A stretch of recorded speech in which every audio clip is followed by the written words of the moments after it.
আমার সোনা পাখির রাতটা আজকে পুড়ে গেছে। ওই ছোট্ট সোনা পাখিটা কীভাবে যে সহ্য করতেছে জ্বালা। কয়েক মাস আগে ওর হাতেই যে এরকম ছিটা ছিটা দাগগুলো, এগুলো আর ওর হাম হয়েছিল চিকেন পক্স, এরকমই ঠুসার মতো করছিল।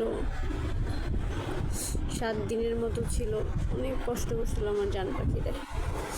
এখন ঘুমাইতেছে, তখন ঘুমাইতেছে।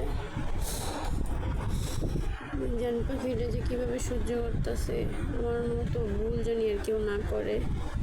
আমার ছোট্ট একটা ভুলের কারণে আমার ছেলেটা আজকে হাতের এই অবস্থা, এত সুন্দর ছোট 2টা হাতটার এই অবস্থা হয়ে গেছে।